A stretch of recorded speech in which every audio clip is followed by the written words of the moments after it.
کبھی کبھی ملتی ہے ایسی تقریر، اس تقریر کو لاسٹ تک ضرور سننا، اور چینل پر نئے ہو تو چینل کو ضرور سبسکرائب کر دو۔ آپ کو معلوم ہے آج دنیا جن جدید چیزوں کا لابھ اٹھا رہی ہے، یہ جتنی ٹیکنالوجی ہے، میں چیلنج کرتا ہوں ان کی جڑ تک جاؤ گے تو یہ ساری ٹیکنالوجی جو ہدیہ کیا گیا ہے پوری دنیا کو، آج اس میں سب سے بڑا کردار مسلمان علماء کاملین کا ہے۔ سب مسلم علماء ہیں، سب مسلم علماء ہیں۔ 100 سے زیادہ مسلم سائنٹسٹ میں آپ کے سامنے پیش کروں گا جو کائنات میں سب سے پہلے ایجاد کرنے والے موجود ہیں بہت ساری چیزوں کے، اور آج چرا کر کے کسی اور کے نام پر یہ تختیاں لگائی گئی۔ آپ کو کیا خبر، آج پوری دنیا مواصلات کے طور پر یعنی سفر کے لیے اتنا تیز ہو چکی، ایروپلین بن گئے، ہزاروں لوگ اس میں سفر کرنے لگے، اور اس ایروپلین کی ایجاد کے متعلق 15ویں صدی کے بعد کے چند انگریزوں کے نام بتائے جاتے ہیں۔ نہیں میرے عزیزوں، سب سے پہلے اس کا تجربہ کرنے والے حسین بن عباس فرناس، عباس بن حسین فرناس، یہ کرتبہ میں رہنے والا ایک ایسا سائنسدان، کب کی بات کر رہا ہوں، آج سے 1000 سال پہلے کی بات، آج یہ 2020 چل رہا ہے، وہ 1021 1022 کا سائنسدان ہے۔ جب کرتبہ کی جامع مسجد کے مینار سے پر لگا کر عقاب کے اس نے خود اڑنے کی کوشش کی، اور پہلا وہ انسان ہے جو ہوا میں اڑنے کا ایک تجربہ لوگوں کے سامنے پیش کیا۔ ایسے نہیں کہ مینار سے چھلانگ لگایا، بلکہ تاریخ میں آج بھی رقم ہے، عباس فرناس 10 منٹ تک ہوا میں اڑتا رہا، اس نے نئی ایجاد کی، اور اس کے 500 سال بعد آ کر اس فارمولے پر تحقیق کی گئی، اور اس کے بعد ایروپلین بنایا گیا۔ دنیا کو ہواؤں میں اڑنے کا انداز بھی ایک عالم دین نے دیا تھا، ایک نوجوان سائنسدان نے دیا تھا۔ ابن الہیثم کا نام سنا ہوگا آپ نے، سب سے پہلے بصریات کے علم پر کتابیں لکھنے والا وہ سائنسدان جس نے آنکھوں کے متعلق تمام تفصیلات درج کی، بلکہ دنیا میں سب سے پہلے کیمرے کا تصور دینے والا ابن الہیثم ہے کہ روشنی جتنے باریک حصے سے اندھیرے کمرے میں جائے گی، ایک کمرے سے کیمرہ بنایا گیا۔ ابن الہیثم کون ہے؟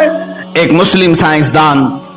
اتنا ہی نہیں، ابو بکر رازی یہ وہ طبیب ہے جو پوری دنیا کا فاؤنڈر ہے، علم طب میں، میڈیکل سائنس میں سب سے زیادہ کتابیں لکھنے والا مسلم عالم دین ابو بکر زکریا رازی، جنہوں نے آج سے کئی 100 سال پہلے لوگوں کو تصور دیا علم طب کا۔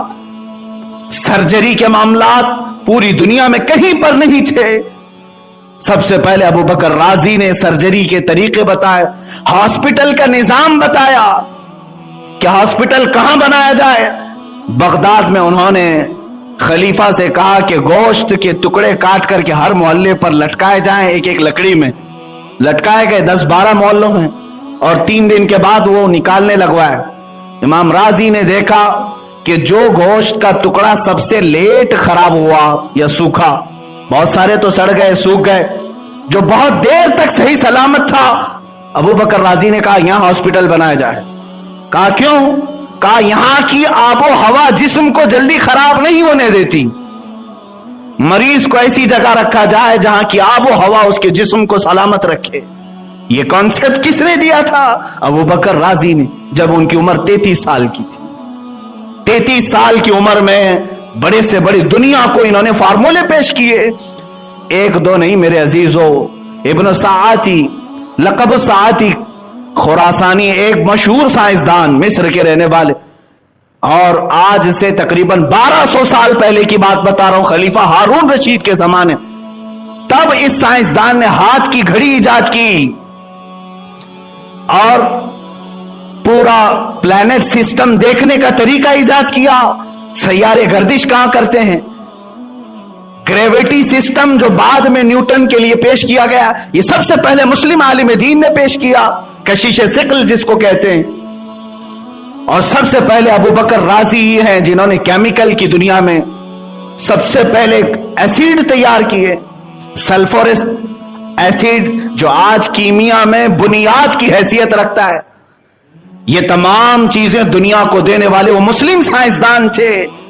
میرے عزیزوں, میں ان کی مثالیں صرف اسی لیے پیش کر رہا ہوں کہ دنیا میں یہ ترقیات اور دنیا میں جینے کے سلیقے اسلام نے اور مسلمانوں نے دیے, آج پورا کا پورا پلٹ دیا گیا اور تمہیں اتنا پیچھے دھکیل دیا گیا کہ آج دنیا تمہیں تہذیب سکھانے آ رہی ہے. آج تمہیں مینجمنٹ ڈیولپ کرنے کے لیے طریقے سکھائے جا رہے ہیں, اور بہت ساری چیزیں ایسی ہیں کہ غلامی کے انداز میں تم سیکھنے کے لیے غیروں کے دربار میں جا رہے ہو.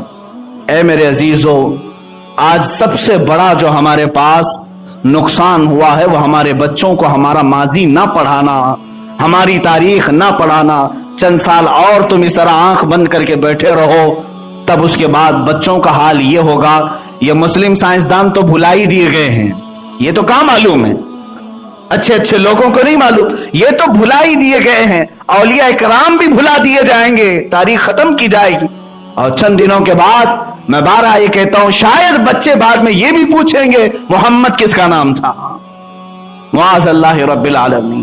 جب اس طرح ہم تاریخ سے اپنی آنکھیں بند کر کے بیٹھے ہیں اور سارا کا سارا ہمارا وقت اسی موبائل انٹرنیٹ پر گزرے, جو فضول اور فحش چیزوں کو دیکھنے میں, اے میرے عزیز بچوں, آج اپنی زندگی کی قدر و قیمت سمجھو اور باز آ جاؤ. تم سے سوال ہوگا تمہاری جوانی کے متعلق. تم یہاں پر اللہ کی عبادت کے لیے بنائے گئے ہو, اسی چیز میں ابھی کھڑے نہیں اتر سکے, اسی میں بہت ساری چیزیں باقی رہ گئی ہیں. اسی لیے شاعر نے حضور اکرم صلی اللہ تعالی علیہ وسلم کی بارگاہ میں یہ ایک استغاثہ کے طور پر یوں کہا تھا, اے خاص خاصان رسول وقت دعا ہے, امت پہ تیرے وقت عجب آ کے پڑا ہے. جو پوری دنیا کو قیادت سکھانے کے لیے نکلا تھا اسلام, وہ آج اپنے ہی دیش میں غریب الغربا ہے. آج جتنے مسلم ممالک ہیں وہاں کی بھی حالات یہی ہیں کہ ان کے ہاں گیس ہے, پیٹرول ہے, ڈیزل ہے, نہ جانے کیا کیا معدنیات ہیں, لیکن نکالنے والے یورپین ہیں, امریکی ہیں, ان پر اجارہ داری پوری باہر کی کمپنیوں کی ہے. کیا ہم اس قدر آج علم سے اور اپنے مقصد زندگی سے بچھار دیے گئے؟ اے میرے عزیزو, میں پڑھ رہا تھا یہودیوں کے متعلق, برسوں گزر گئے, 1400 سال ہو گئے میرے آقا صلی اللہ تعالی علیہ وسلم کی تعلیمات کو. بعض علماء بھی اس کو ریجیکٹ کرتے ہوئے آج الگ انداز سے بولنے کی کوشش کرتے ہیں. حضور نے فرمایا تھا اپنے بچوں کو نشانہ بازی سکھاؤ, تیر اندازی سکھاؤ. حضور اکرم صلی اللہ تعالی علیہ وسلم کی حدیث میں انہیں گھڑ سواری سکھاؤ, تیر اندازی سکھاؤ. اور ایک حضور اکرم صلی اللہ تعالی علیہ وسلم کا حکم ہے کہ یہ 3 چیزیں سکھانے کے لیے فرمایا گیا. اب کے بعد جب یہ بات کہی جائے تو گھوڑوں کا زمانہ نہیں ہے, مرسیڈیز کار کا زمانہ ہے. اب تیر اندازی کا زمانہ نہیں, اب تو بم بارود پیٹرول میزائل کا زمانہ ہے. ٹھیک ہے, جدید دنیا میں تم یہ جواب تو دے سکتے ہو, لیکن آج ہی کی بات میں بتاؤں, اسرائیل میں آج بھی یہودیوں کو دیکھا گیا وہاں پر 6 سال کے بچے کو کمپلسری نشانہ بازی سکھائی جاتی, جبکہ ان کو معلوم ہے یہ زمانہ تیر اندازی کا نہیں, لیکن نشانہ بازی کیوں سکھائی جا رہی ہے؟ گھڑ سواری آج بھی سکھائی جا رہی ہے اسرائیل میں, آج بھی. کیا انہیں نہیں معلوم وہی کاروں کی ایجاد کرنے والے لوگ ہیں بہت سارے؟ عزیزان گرامی وقار, میں نے یہ محسوس کیا دنیا کی دوسری قومیں میرے نبی کے فرمان کے مقاصد سمجھ گئی اور وہ حل کرنے پر اپنے بچوں کو آمادہ کر لیا, اور ہم ترقیات کے نام پر اپنے ہی نبی کے فرامین کو پیچھے چھوڑتے چلے گئے.